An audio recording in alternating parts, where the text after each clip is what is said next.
जय श्री राम। आप सभी को रामायण पढ़ना बहुत अच्छा होता है, इसलिए पहले राम फिर काम। तो हम फिर से वहीं से शुरू करेंगे जब पार्वती जी के पिताजी ने नारद मुनि से प्रश्न किया है कि आप तो सब जानते हैं, तो मेरी बेटी का हाथ देखकर आप उसका भविष्य बताइए। मंगल भवन अमंगल हारी, द्रवहु सुदशरथ अजर बिहारी। जय सिया राम जय जय सिया राम, जय सिया राम जय जय सिया राम। हे मुनिवर, आप त्रिकालज्ञ और सर्वज्ञ हैं, आपकी सर्वत्र पहुँच है, अतः आप हृदय में विचार कर कन्या के दोष गुण कहिए।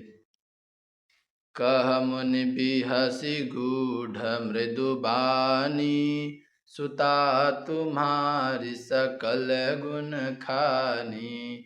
सुंदर सहज सुशील सयानी, नाम उमा अंबिका भवानी।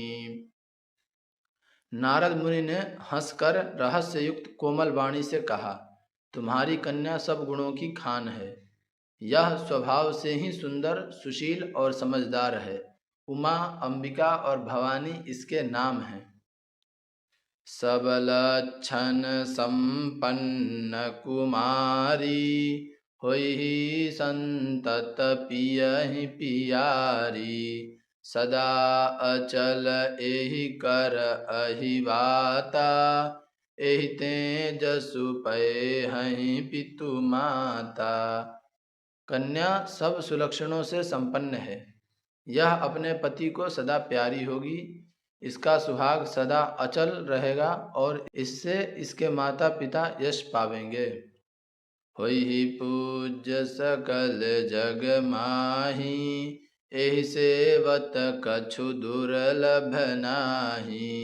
एहि कर नाम सुमिरि संसारा, त्रिय चढ़िहहि पतिव्रत असी धारा। यह सारे जगत में पूज्य होगी और इसकी सेवा करने से कुछ भी दुर्लभ न होगा। संसार में स्त्रियां इसका नाम स्मरण करके पतिव्रत रूपी तलवार की धार पर चढ़ जाएंगी। शैल सुलक्षण सुता तुम्हारी, सुनहु जे अब अवगुण दुई चारी। अगुण अमान मातु पितु हीना, उदासीन सब संशय छीना। हे पर्वतराज, तुम्हारी कन्या सुलक्षणी है। अब इसमें जो दो चार अवगुण हैं उन्हें भी सुन लो। गुणहीन, मानहीन, माता पिता विहीन, उदासीन, संशयहीन, लापरवाह। जोगी जटिल अकाम मन, नगन अमंगल बेश। अस स्वामी एहि कहाँ मिलिहि, परिहस्त असी रेखा। योगी, जटाधारी, निष्काम हृदय, नंगा और अमंगल वेश वाला ऐसा पति इसको मिलेगा। इसके हाथ में ऐसी ही रेखा पड़ी है। सुनि मुनि गिरा सत्य जिय जानी, दुख दंपति ही उमा हर्षानी। नारद हूँ यह भेदु न जाना, दशा एक समु छब बिलगाना। नारद मुनि की वाणी सुनकर और उसको हृदय में सत्य जानकर पति पत्नी हिमवान और मैना को दुख हुआ और पार्वती जी प्रसन्न हुई। नारद जी ने भी इस रहस्य को नहीं जाना, क्योंकि सबकी बाहरी दशा एक सी होने पर भी भीतरी समझ भिन्न भिन्न थी। सकल सखी गिरिजा गिरि मैना, पुलक शरीर भरे जल नैना।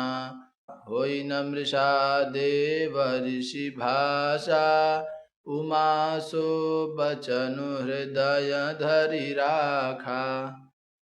सारी सखियां पार्वती, पर्वतराज हिमवान और मैना सभी के शरीर पुलकित थे और सभी के नेत्रों में जल भरा था। देवर्षि के वचन असत्य नहीं हो सकते, यह विचार कर पार्वती ने उन वचनों को हृदय में धारण कर लिया। उपजेउ शिव पद कमल स्नेहु, मिलन कठिन मन भासंदेहु। जानिकु अवसरु प्रीति दुराई, सखी उछंग बैठी पुनि जाई। उन्हें शिवजी के चरण कमलों में स्नेह उत्पन्न हो आया, परंतु मन में यह संदेह हुआ कि उनका मिलना कठिन है। अवसर ठीक न जानकर उमा ने अपने प्रेम को छिपा लिया और फिर वे सखी की गोद में जाकर बैठ गईं। झूठी न होई देव ऋषि बानी, सोचहि दंपति सखी सयानी।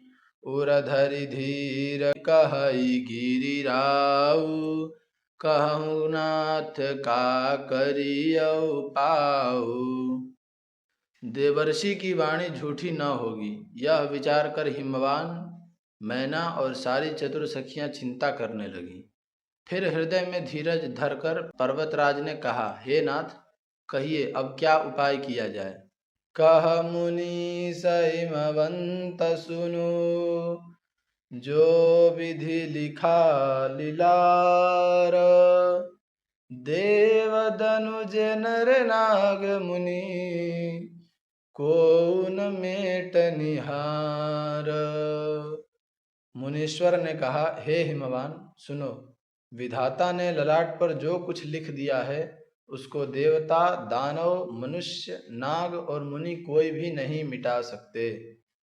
मंगल भवन अमंगल हारी, द्रवहु सुदशरथ अजर बिहारी।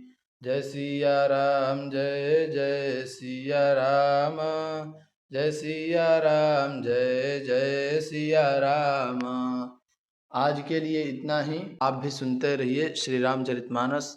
और अगर आप सभी को वीडियो पसंद आया हो तो वीडियो को लाइक कीजिए, चैनल को सब्सक्राइब कीजिए और कमेंट में जय श्री राम लिखना ना भूलिए। मिलते हैं अगले वीडियो में, तब तक के लिए आप सभी को जय श्री राम।